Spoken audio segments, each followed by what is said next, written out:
الشجرة الكبيرة. اه ماشي، دي نفس القصة.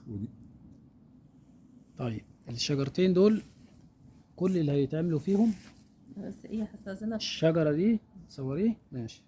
عشان افتكر. اه الشجرة دي هتتألم، هنكسر السيادة القيمية بتاعتها. الشجرة واخدة، شوف الشجرة رايحة فين، بص. داخلين في بعض يعني؟ لا، الشجرة خدت حاجة اسمها السيادة القيمية. السيادة القيمية يعني طولت فوق. فالشجرة دي هتتألم من هنا اهو، من النص.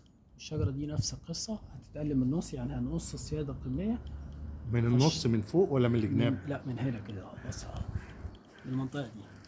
اه الشجرة دي لما هنكسر السيادة القيمية هتديني فروع جانبية. الفروع الجانبية هي اللي هتبقى حاملة للثمار عندي. تمام. يبقى الشجرة دي شجرة بنقول يا اخوانا ما بتطرحش. طب ايه حلها؟ الشجرة واخدة سيادة قيمية، هنكسر السيادة القيمية وهنقلمها كويس. طيب بعد ما نقلمها كويس، اي شجر مثمر او غير مثمر، الشجر الكبير لازم يكون فيه جورة او دايرة حواليه، عشان لما نحط التغذية التسمين يبقى في محيط جذور الايه؟ جذور الشجرة.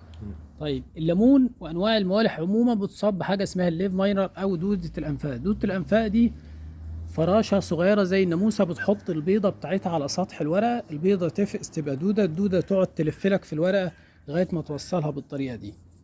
خلاص اهي الورقة اهي، تلاقي الورقة تلف حوالين نفسها وتوصلها بالطريقة دي. حل دودة الأنفاق ايه؟ تترش أي مبيد حشري جهازي زي الأسيتامبرايد أو الإيميدابرايد مع موجود مع حاجة اسمها اللوفينورون أو مادة الأمامكتين بالظبط. بس يبقى الشجرة دي الشكوى ان الشجره ما بتطرحش. الشجره ما بتطرحش لقله التغذيه، طبعا دي حاجه اساسيه. اجراءات الرشوه او التغذيه بقى حديد زنك فوسفور منجنيز، تغذيه متكامله.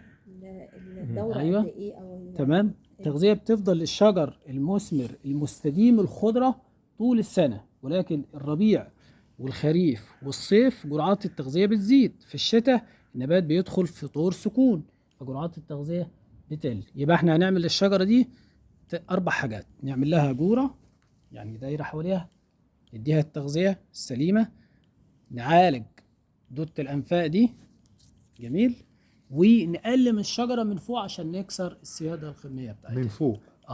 من منتصف بالظبط يعني هنا كده وهنا هنقلمها. طب لما هنقلمها هتدي مواد جانبية فهتقفل لنا الحتة دي كلها،